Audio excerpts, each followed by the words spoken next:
it's my pleasure to introduce Vivian, who's one of the organisers of this event, who's a fourth-year medical student.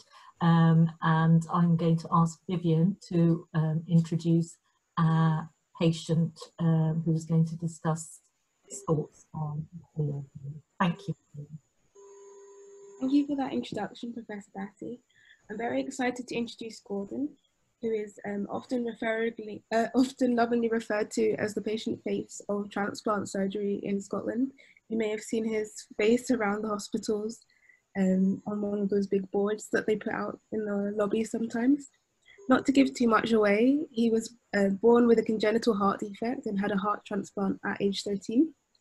At age 17, he was diagnosed with Burkitt's lymphoma, and obviously he survived to today. He's an active man, currently running around 5 to 12 miles each night, and I'll let him tell you the rest of his story. Yeah, hi. Hopefully you can hear me. Yes, my name is Gordon. I am 30 years old, and I'll give you a brief summary of my life, and I'll sort of walk you through it, if that's all right. So, yes, at the age of 4 years old, I had a pigskin valve put into my heart. I think the technical terms, as said here, is cardiomyopathy. I use my own technical term as a dodgy heart. And at the age of 13, I had a heart transplant at the Freeman in Newcastle. The surgeon who led that was Dr. Hassan.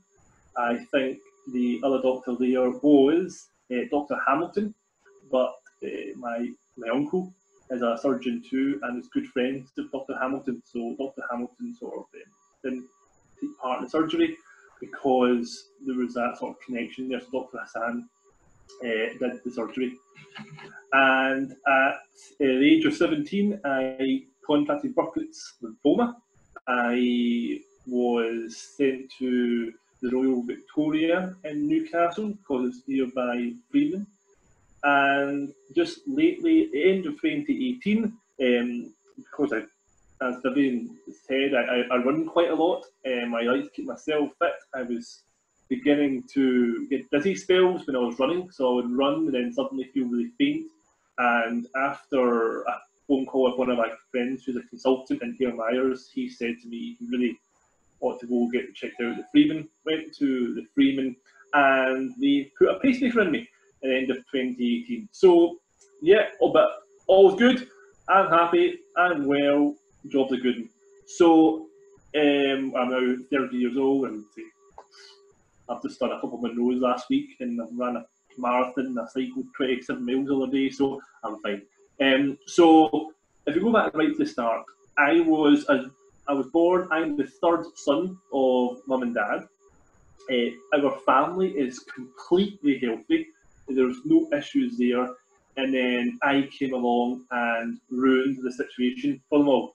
So I have two older brothers, one's very good at football, one's very good at rugby, and I'm very good at standing looking at goalposts when I was younger. So mum at the time was a nurse, she's now retired, and more specifically she was a midwife at the Vale of Leven Hospital in Alexandria, just outside Glasgow. So mum had a wee bit of knowledge, but still not the cardio side of things totally. So I was born, looked healthy, and then she noticed I was turning blue and not really up to much as a child should be. And at that point, she took me to York Hill at the time, and they did tests on me and gave me pills.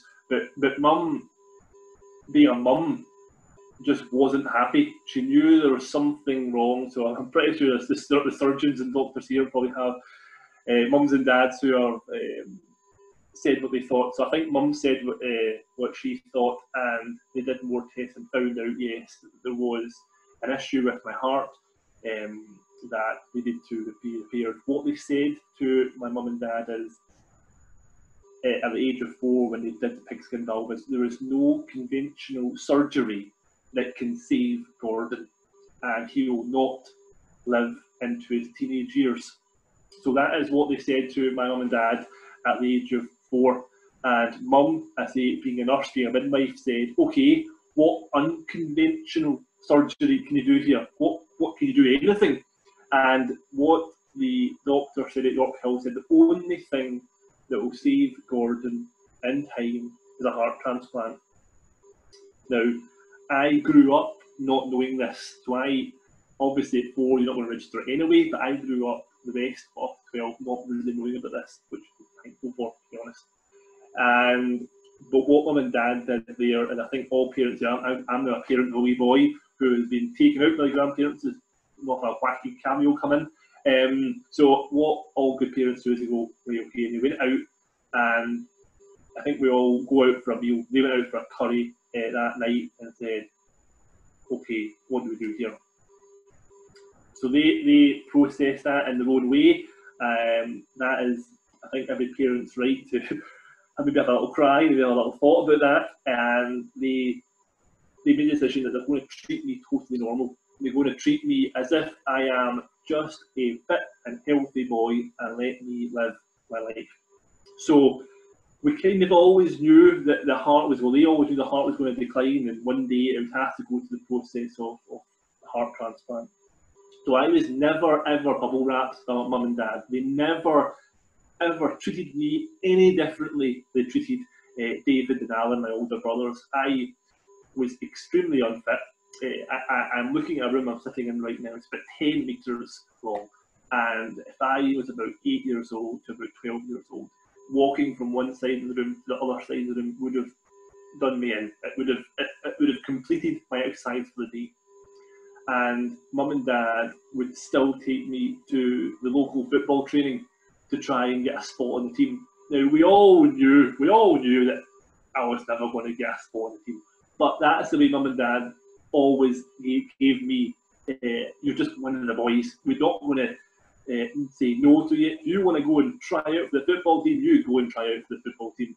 So it was just, I was very much told to go and give life a shot. I've got 2 older brothers. We are the closest people in the world. So if anyone ever gave me a hard time that I wasn't running very well, then you can be sure that I had 2 big brothers in the back of me asking what the person was saying to me, because they would have quickly intervened. So I grew up, I went to school. Mum and dad, they sent me to a private school just so I could get a little bit more care. I was just more looked after by the people there. And at the playgrounds, I would literally either be the goalie. I would never be out the field because I just couldn't do anything. I was just I was walking to the football pitch was enough for me. So I would be the goalie, but if someone else wanted to be the goalie, I would stand there and be the goal post, which was interesting because you get hit more than you think. So I would do that, and as I got to the age of 12, I found in myself that I was declining. The big skin valve that was put in for the doctors always said to me that, or to mum and dad, that it will last about 7 years, I believe. And at the age of 11, 12, I noticed myself really declining, to the point of I would be commented on at school saying my lips are blue. I would struggle to walk up the stairs at the school. I would be sent home maybe 3-4 times a week with migraines, headaches, just unable to concentrate. Just really, it was getting a wee bit silly, to be honest. I was just getting really, really ill. And York Hill at the time said, I think it might be time that you get seen for possible transplant. But this is the first time I've really heard of this. The mum and dad didn't really tell me, and they went to York Hill and they said, okay, we think we have to maybe refer you now to Newcastle or London. So at that time, Golden Jubilee wasn't around. This is 2003, and it will all be changed now. But at that time, it was you get sent to either Newcastle, Freeman, or London, I believe, Gosh. But you didn't have a choice, so we couldn't pick Newcastle or London. We couldn't say, well, actually, quite fancy being a tourist in London, I'm not in hospital, so I'll go to London, thanks. You didn't get a choice. They sent you to which one it was. And our selected one was the Freeman in Newcastle. So I just remember we would go down there, and I can only describe them as a 13-year-old at that time as vampires. That is literally all I can describe them as they would ask you to come down. They would say all the right things to you, then just take blood, just take your blood, and then go, okay, right, we'll see you next week. So you would drive 2.5 hours down, you would get some blood taken, have a little chat, then they'd send you back up, you come back down again next week, do more blood, go back up the road, and what they were waiting for is the time where actually the heart was at the point where you needed to go to transplant. They didn't want to put me on any earlier, they didn't want to put me on any later, they were waiting for that time to basically say, this is the time for the heart transplant. Now that came in January 2003. I remember the doctor coming in basically and saying, you're on the list, and had to sign a form. I've still got that form in the house where I signed the form, my dad signed the form, and at that point we were given, or I was given, a pager. So I was told, if you can imagine a 13-year-old, he was told to keep this pager on him all the time, have a bag packed and with you all the time, because any point a phone could go, and at that point you are told you have to go. There is no go and pack your socks, go and pack a t-shirt, and then go to Newcastle. You're literally told, if that pager goes, if that phone goes, whatever time you are going to Newcastle, whether you like it or not. So I was right at the time in 2003 where phones were becoming the sort of in thing. It was really, and I was given a pager. So you can imagine if you're in school, and because it was a private school, people probably had a bit of money, so they all had these fancy phones that were out for the new phones, and they were all confiscated, but I had this pager, and I would just sort of double English go, everyone's going, oh, no pages yet, no pages yet. So I would just make absolute mockery of my friends, because everyone in there is sort of raging because their phone's taken off. I'll sit there with a little page going, no pages yet, no pages, leave it out of the table so the teacher couldn't take it off me. It was great. So I lived with that, and I say I was still getting worse and worse and worse every day. And what I would do sometimes, maybe if I wasn't really bad, but I was bad enough I couldn't go to school, I'd go into the office that my dad owns, and that for 6 weeks after the call went, after we were I was put on the list, I got a call, or the house got a call. It was a Thursday night. It was a Thursday night in March 2003, and I was for some reason in the office that day. I can't remember why I was in the office that day, but I wasn't at school, and the phone call came around 7 PM at night. And I just remember Mum on the phone to this person on the phone, and the person said to Mum, "How's Gordon?" And Mum's like, "He's fine. Any coughs or colds? Anything?" No, that. So Gordon's he's fine. There's no hassle there. Yeah, he's fine. Okay, this is the cardio team from Newcastle. There's a heart coming in that we need them in Newcastle just now. And at that point, sort of life just changes. Like I remember Mum calling me in and telling me the news that there's right now an ambulance coming to our front door. It's going to take me to possibly get a new heart. Now you're always told, and you make it very clear that the call could come. You could go to Newcastle, you go to London, and go to wherever, and it might not be right for you, and you get sent home. So you're always told that, but you do think this is it. So I was wearing a jumper at the time, and I just put a jumper over my head, thinking, if I can't see out, nobody can see in, and this ain't happening. But sure enough, after a little while, the ambulance came. But before that, what my dad convened was a family gathering. He gathered my two brothers, my mum, and me, and we sort of had a wee huddle because Dad wanted to reflect on what's about to happen, but he also wanted to make the family completely aware that because we have received a call, somebody else is receiving a totally different call. And Dad wanted to just take a minute of silence in the whole mayhem of this to remember a family who is going through a horrific thing. And I still completely sympathise with that family. And I don't know who that family is. I wrote to them, they've never wrote back, and that is totally fine. But at that moment, Dad just wanted to stop the madness and just take a minute of silence with our family, immediate family, 5 of us, and just pause for a minute and just think of that family who's lost a loved one, because I would not have received that call if somebody had not tragically died. So we waited in the house. Not long after the phone call arrived, an ambulance pulled up outside the front door. We jumped in the ambulance, Mum and I, and we drove to Glasgow Airport. Now, that night, there was an incident on the Kingston Bridge. So the Kingston Bridge was closed, if you know Glasgow at all. The Kingston Bridge was closed and Celtic were playing. This is before the new M74. So this M8, you can imagine the M8, it was just gridlocked. It was a sea of cars not moving, and we rock up this ambulance blue light.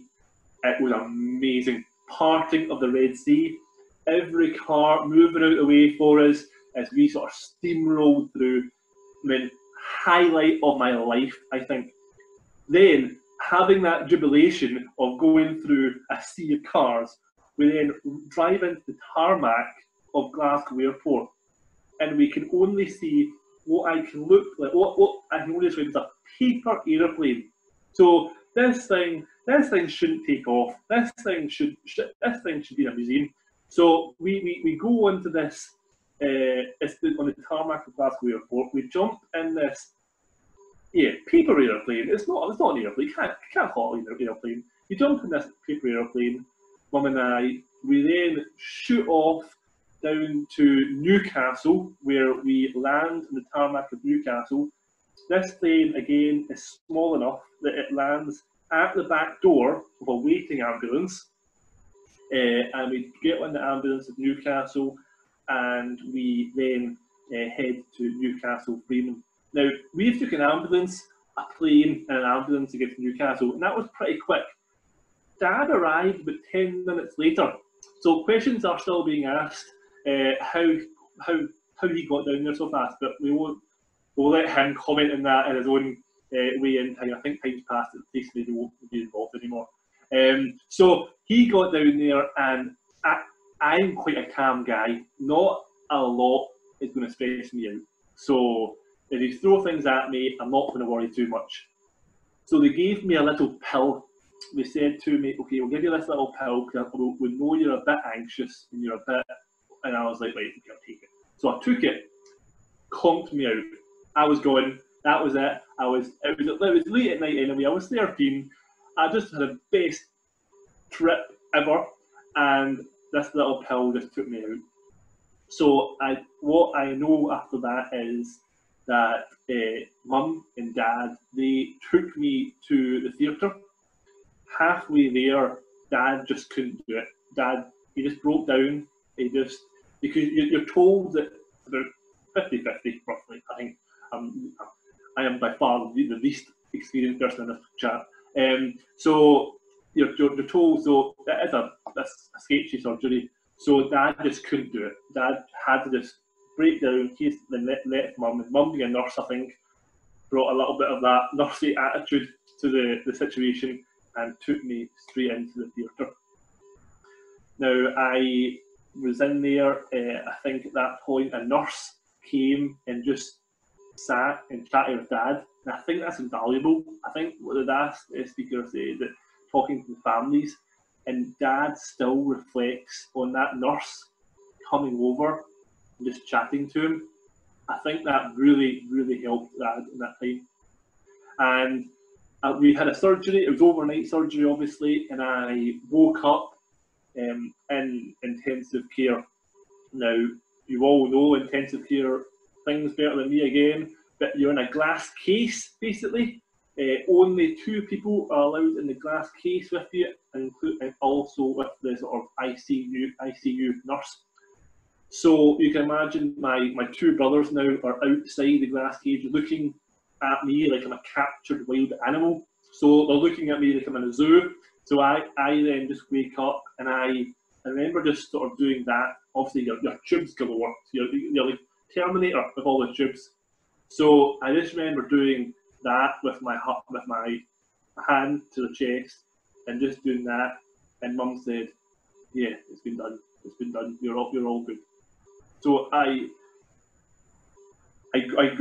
spent 2 weeks in intensive care. There's a wee bit of a hiccup at the start, but we won't go into that. That's history now. And we spent 2 weeks in intensive care, and then we spent about another 3-4 weeks in the ward in Newcastle. Now there's a couple of nights in that ward that were quite frankly horrific. There are some nights where you were freezing. I mean, you obviously got a fever and you were freezing. You're proper Baltic, but they told you were hot, so they then put ice around you. So you're literally a pure Baltic because of this surgery, but actually you're boiling, and then suddenly the doctors come in and just start laying ice around you. So there are a few nights like that I had in the ward that I would rather not repeat, but that I'm here now, so I'll take it. So we then started physio, and physio was interesting. I always say to people, it's a little bit like learning to walk again. It's bizarre because you can walk. Before transplant, I was still human. I could still walk, but not very far. So my muscles hadn't developed. So getting to walk, I would say having a ball of energy inside me. It's the only way I can describe it, like a ball of energy that I never had before. But my muscles had to be trained to keep up with this ball of energy. So I don't know if you've ever been to Newcastle Freeman. They have these long corridors with seats sort of staggered along them, and you're always thinking. You look at the start of the corridor, and you're thinking your past life when you think I'm going to walk the whole corridor. You've not seen me walk to the football pitch at school. So you then start walking, and it's just you can do it. You know you can do it, but your legs just can't keep up because your legs are like, hold on a minute, we're walking too far here. My mum also trained for 10 steps, not 500 steps. So you are learning that. You're training your muscles. Actually, you know what? It's heart inside me. His heart can actually go somewhere. So that was a process. That was a long process of physio, and that was good fun because when you're growing up with 2 healthy brothers running around the football ground, and you were sitting the bystanders, and now you've got this energy that you know, okay, if I can get my muscles ready for this, I can compete with them. So it was great.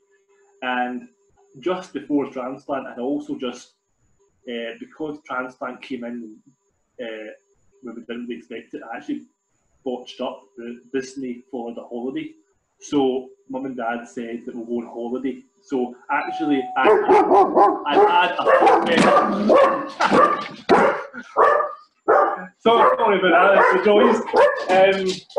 So we had a far better. Here we go. The joys of family life. So we had a far better holiday than you would ever have, because I was this fit and healthy. We go to Disneyland, Florida, and we can go and have the fun we had. Now, I went back to school about maybe a year. I missed all the first year of school, so I missed all the first year, and I just joined in second year, so I didn't have to get put back a year. I just went back and straight into second year, and I lost so much of school. My whole life, I was aiming to be an airline pilot. That was my goal. That was my mission. And at the Freeman, they said to me, "You can't be a pilot, unfortunately, with a heart transplant." So to be honest, I lost all last year of school. For me, it was just, I was game over. I lost first year. I lost my dream job, and at the age of 16 in fourth year, I even just walked out in my last exam and just said, I'm not doing this. I'm not up for this. And I went straight into a joiner's apprenticeship. Now, I am halfway through that joiner's apprenticeship. I started getting really tired, started getting really unwell, and I just thought, when you're an apprentice, you're basically a slave. So I just thought maybe I'm just being used by the joiners to be a slave, so maybe I'm just tired. Got mum again, said, I think you're going to check us out. So I was diagnosed, long story short, diagnosed with bucket lymphoma based on the Prograf tacrolimus that I take for anti-rejection. I've been taking that 17 years, and I went through a year worth of chemo. I got all that sorted, so that's all good. And then got the pacemaker put in the end of 2018. Now, that is a very slingshot route of my life, and there's a whole lot of stuff in between that. But I would never be here without the sacrifice and donation of somebody else. 3 weeks ago, I walked up 2 Monroes. 2 weeks ago, 3 weeks ago to Monroes. 2 weeks ago, I cycled 27 miles. Last night, I ran 6 miles. So I make the effort to make sure that I am always honouring the person that gave me the heart. I think it's my duty to keep myself fit. And now I have my own family. So the surgeon, when I was 4 years old, said I'll never make it to teenage years. Now I'm 30. I've got a wee boy. I've got a family. I've got a dog, as you can hear. And yeah, I live life to the full. So Gordon, it's really lovely to meet you. I'm Karen Booth. I'm one of the heart transplant surgeons at the Freeman Hospital. Thank you so much for giving your time this morning. I can really relate to the story of the Cessna and the plane that you sort of think shouldn't really take off the ground, but you've got to get into it. Because I guarantee at the same time you were stepping into that plane, there was some retrieval team stepping into something fairly similar to go and get you your new heart. There was one question that one of the students had asked earlier on that I thought probably would actually be really appropriate to you, because you've had so many medical interventions and so many interactions with different types of doctors, and you referred to 2 cardiothoracic surgeons at the Freeman, Leslie Hamilton and Asif Hassan. And one of the questions was, what are the most important skills for a cardiothoracic surgeon outside of the technical skills of operating? And from a patient perspective, what do you think the most important skills are for the students that are listening to learn and develop outside of being good with their hands? I think it's for me, it's listening and answering. Taking the time to, because you guys know it all, and I fully respect it, but me, I know nothing, and sometimes my daft questions might seem daft to you, but for me, that's actually quite a big deal for me. So I'm always the question, we were always told that my heart will only go on for 7 years. Now I'm 17 years in, and there's things that I always question. You're kind of scared to ask, and I always like when doctors are very open, have time. I know you're all busy. I don't want to take up your time. And I know there's maybe awkward patients, but for me, it's the doctor who doesn't mind sitting there talking to you and being honest with you. I never want to hear fairy stories. If it's bad news, I want to tell me bad news. If it's good news, I want to tell you good news. I want to hear it straight, but also be able to take time and answer sometimes the daft questions. Yeah, super. Well, so I typed back and said communication, and I think you've just backed that up, so that's great. So I think I'll just hand back over to Farah, but thank you so much, Gordon. It's really lovely for us all to get to hear your story this morning. Well, thank you. It's a privilege for me to be here. Thank you. Absolutely. Thanks so much. Thank you very much, Gordon. That was from being a goalpost to climbing Monroes, and you know, all the little things. You've highlighted communication, but the fact that you having a nurse as a mum is pretty handy, and the fact that, you know, your father found it so hard, but you took time to sort of commune and think about somebody who's lost their life to give you life and how you honour that every day. I mean, it's emotional stuff, and it makes, you know, I hope everyone listening, I'm sure I'm sort of echoing what we're all feeling. I'm going a bit croaky. I don't want to get emotional. I've got to keep up this image. So thank you so much for your time, and we will definitely bring you back. You might be the Scotland poster boy, but we're going to get you down south to speak at another event. I look forward to it. Thank you. Thank you. Right.